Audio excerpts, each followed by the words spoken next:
Hola, ¿cómo estáis? In this Spanish video lesson, we are going to look at the correlation between the Spanish Indicativo and the Spanish Subjuntivo to be able to know when you need to use the Presente de Subjuntivo and when the Pretérito Imperfecto de Subjuntivo.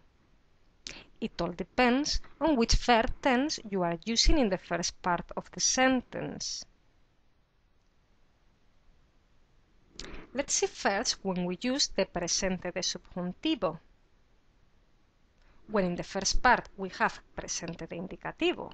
For example, his teacher advises him to study more.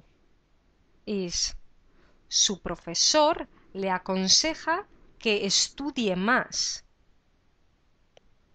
Also with Pretérito Perfecto de Indicativo. For example, his teacher has advised him to study more. Then you will say, su profesor le ha aconsejado que estudie más. Also with futuro simple de indicativo. For example, his teacher will advise him to study more. Is su profesor le aconsejará que estudie más. And with imperativo. For example, advise him to study more. This is, aconséjale que estudie más. Next, let's look at the grammar tense el pretérito imperfecto de subjuntivo.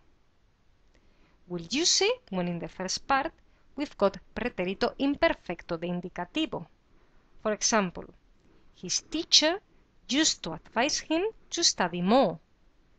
Then you'll say, su profesor le aconsejaba que estudiara más.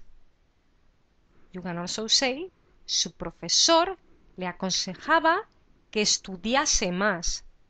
They both mean exactly the same. We also use the pretérito imperfecto de subjuntivo when in the first part we've got pretérito indefinido de indicativo. For example, his teacher advised him to study more. This is in Spanish. Su profesor le aconsejó que estudiara más. You can also say, su profesor le aconsejó que estudiase más. And we also use pretérito imperfecto de subjuntivo when in the first part of the sentence we've got condicional simple. So, for example, if you want to say, his teacher would advise him to study more. This in Spanish is, su profesor le aconsejaría que estudiara más. Or you can also say, su profesor le aconsejaría que estudiase más.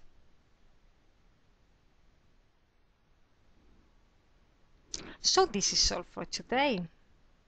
At this level, it is vital to be clear on how to use the indicative and subjunctive in Spanish. Unfortunately, it is a challenge that often scares students. Try not to get bogged down with complicated terminology and concentrate on the main points. I always aim to explain my Spanish lessons as simply as concisely as I can, and I really hope that I have explained this lesson clearly to you today. Mastering the Spanish subjuntivo is not something that it can be done overnight. It takes work and patience, but it is absolutely necessary to speak Spanish at a high level. Sometimes students skirt around the issue of tackling the subjuntivo and put it off until the latest possible time. I recommend getting stuck in today and practicing everything you have learned with loads of practice written sentences of your own, and conversation with Spanish speakers if you are lucky enough to have them nearby. As ever, study little and often and try to always enjoy your Spanish studies. ¡Hasta pronto!